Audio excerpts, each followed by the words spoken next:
Tirunelveli special பருப்பு குழம்பு எப்படி செய்யலான்னு பார்க்கலாமா? ஒரு குக்கரில் அரை மணி நேரம் ஊற வச்ச துவரம் பருப்பை ஆட் பண்ணிக்கலாம். அது கூடவே ஒரு 15 சின்ன வெங்காயமும் ஆட் பண்ணிக்கோங்க. சின்ன வெங்காயம் இல்லைன்னா பெரிய வெங்காயம் கூட நீங்கள் ஆட் பண்ணிக்கலாம். 3 பச்சை மிளகாய் எடுத்திருக்கேன். இங்கே காரத்துக்கு ஏற்ற மாதிரி அதை கீறி போட்டுக்கோங்க. இதில் வேறு எந்த மிளகாத்தூளும் நம்ம போட மாட்டோம். அதனால் நீங்கள் காரத்துக்கு ஏற்ற மாதிரி பச்சை மிளகாய் ஆட் பண்ணிக்கலாம். ஒரு சின்ன தக்காளி பழம் சேர்த்துருக்கேன். அதுக்கப்புறம் ஒரு 10 பல் பூண்டு ஆட் பண்ணிக்கலாம்.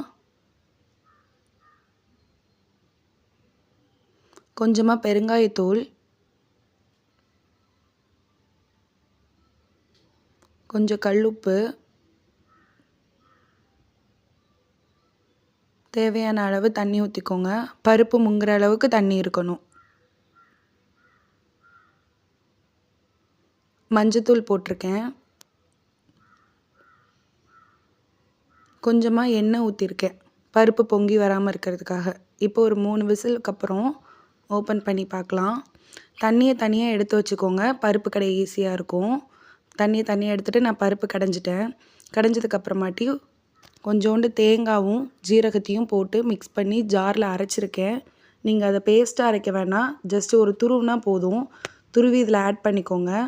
அதுக்கப்புறம் புளி தண்ணி கொஞ்சோண்டு ஆட் பண்ணுங்கள். ரொம்ப ஆட் பண்ண வேண்டாம், புளிப்பு அதிகமாக கொடுத்துரும். கொஞ்சமாக புளி தண்ணி ஆட் பண்ணிக்கோங்க.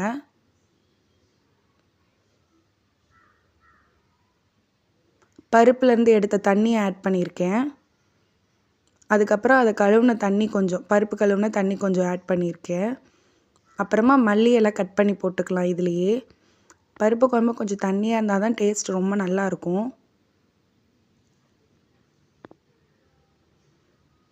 இதோ இந்த அளவுக்கு தண்ணியாக இருக்கணும் பருப்பு குழம்பு. ஏன்னா பருப்பு சேர்த்துருக்கனால கொஞ்சம் நேரத்துக்கு அப்புறம் கட்டியாகிடக்கூடாதுனால தண்ணியாக தான் இருக்கணும். இப்போ இதை எடுத்துலாம் மிக்ஸ் பண்ணதுக்கப்புறமாட்டி அடுப்பில் வச்சுக்கலாம்.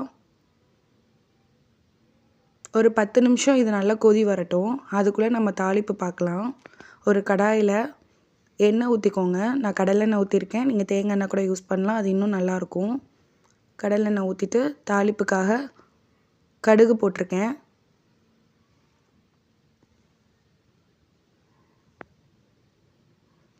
கடுகு நல்லா பொரிஞ்சு வரட்டும். பொரிஞ்சு வெடித்ததுக்கு அப்புறமாட்டி காஞ்ச மிளகா ஒரு 2 காஞ்ச மிளகாவும் ஆட் பண்ணியிருக்கேன். அதுக்கப்புறம் ஒரு பெரிய வெங்காயம், மீடியம் சைஸ் பெரிய வெங்காயத்தை சின்ன சின்னதாக நறுக்கி இந்த தாளிப்போடைய ஆட் பண்ணியிருக்கேன். இந்த தாளிப்பு இதில் ரொம்ப முக்கியமான ஒரு இது. நீங்கள் இதை மிஸ் பண்ணாமல் யூஸ் பண்ணுங்கள். பருப்பு குழம்பும் கொதிச்சிட்ருக்கு, தாளிப்பும் வதங்கிட்டுருக்கு. இந்த தாளிப்பு நல்ல ப்ரௌன் கலரில் வரணும். ப்ரௌன் கலரில் வந்ததுக்கு அப்புறமாட்டி கருவேப்பிலை ஆட் பண்ணிக்கோங்க. இப்போ நல்லா ப்ரௌன் கலரில் ஆனதுக்கப்புறம் ஸ்டவ்வை ஆஃப் பண்ணிவிடுங்க. குழம்பும் கொதிச்சிருச்சு, குழம்பும் ஆஃப் பண்ணிடலாம். இப்போ இந்த தாளிப்பை இந்த குழம்புல போட்டுக்கலாம்.